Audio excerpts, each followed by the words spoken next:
jumpa. Sekarang kita sampai pada pertemuan ketiga dan pembahasan kita leksiko, gramatika, kelompok kata dan juga klausa. Seperti yang bisa kalian lihat pada gambar ini, secara tradisional biasanya kita membedakan antara kata, frasa, klausa dan juga sentence itu berdasarkan tingkatan ini ya. Jadi kumpulan kata akan membentuk frasa, kumpulan frasa membentuk klausa dan kumpulan klausa membentuk kalimat. Namun, pada pembahasan kali ini kita melihat dari sudut pandang Systemic Functional Linguistic atau SFL atau juga LSF bahwa leksikogramatika itu merupakan kata yang selalu berada dalam konteks serta memiliki peran dalam mengungkapkan makna metafungsional yang tentu saja memiliki tiga makna ya, ideasional, interpersonal dan juga tekstual. Maka dapat kita simpulkan bahwa leksikogramatika ini merupakan sumber ekspresi makna atau word meaning yang meliputi leksis dan juga bentuk gramatikanya. Ya, kalian bisa lihat pada gambar di kanan atas, jadi ada bentuk fonologi atau grafologi, lalu di atasnya ada leksikogramatika dan juga semantik. Jadi ketiga bagian ini memiliki kaitan yang sangat erat ya.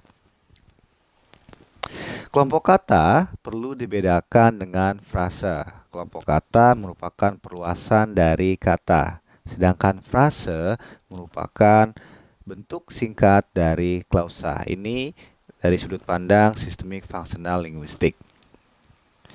Jadi kelompok kata setidaknya ada 6, bentuk nomina, verba, adverbia, adjektiva, konjungsi, dan juga preposisi versus frase preposisi.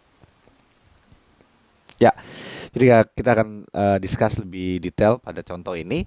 Misal ya, secara tradisional kita akan mengidentifikasinya seperti ini dari contoh 1, buku tulis. Ini akan kita identifikasi dengan pola DM ya, pola D diterangkan dan M menerangkan. Jadi buku itu diterangkan atau intinya, sedangkan tulis itu menerangkan atau penjelas ya. Seperti contoh lain, buku tulis, buku gambar, rumah, rumah sakit. Oke, rumah makan. Jadi rumah itu diterangkan, makan itu menerangkan ya. Rumah itu inti, lalu makannya adalah penjelas ya. Atau contoh lain, buku baru sama ya, diterangkan dan juga menerangkan, baru menerangkan. Oke. Sedangkan jika kita mengidentifikasinya dari sudut pandang LSF, linguistik sistemik fungsional, kita akan melihat contoh seperti ini. Dua buku tulis baru dengan sampul merah itu. Nah, kita akan lihat dua itu kita bedakan dengan kategori numeratif ya, sedangkan buku itu benda, tulis itu penjenisnya, sedangkan baru itu pendeskripsinya, dengan sampul merah itu penegas, sedangkan itu bentuk diektik ya, atau dengan istilah lain di bawahnya numeralia, nomina, verba, adjektiva, kelompok preposisi dan juga demonstratif ya. Contoh lebih detailnya bisa kalian lihat di modul pengantar linguistik umum 2.15 sampai 2.35. Oke, klausa dari sudut pandang Systemic Functional Linguistic. Apa sih klausa itu? Secara tradisional klausa dan kalimat dibedakan. Secara tradisional ya. Tadi kita lihat ya, ada word, oke, lalu ada phrase, ada clause dan ada sentence. Secara tradisional kita membedakan itu. Tapi dari sudut pandang Systemic Functional Linguistic, di sini Halliday cenderung menggunakan istilah clause ya. Kalau dalam bahasa Indonesia klausa ya. Istilah kalimat atau sentence dalam bahasa Inggris itu biasa dipakai untuk merujuk kepada gugusan kata yang diawali oleh huruf besar dan diakhiri dengan titik. Ya, jadi diawali huruf kapital, huruf besar, lalu diakhiri dengan titik. Itu biasa kita kenal dengan istilah kalimat. Ya. Sedangkan dalam sudut pandang SFL, klausa dan kalimat itu keduanya menempati tataran yang sama dalam tata bahasa. Jadi dikatakan sama dari sudut pandang SFL. Oke. Ya, klausa simplex ya, itu klausa yang memiliki struktur tunggal dan tidak memiliki hubungan interdependensi. Istilah simplex itu sebetulnya mengacu pada klausa yang hanya mengandung satu aksi atau peristiwa. Saya membeli buku. Ya, ada satu aksi ya.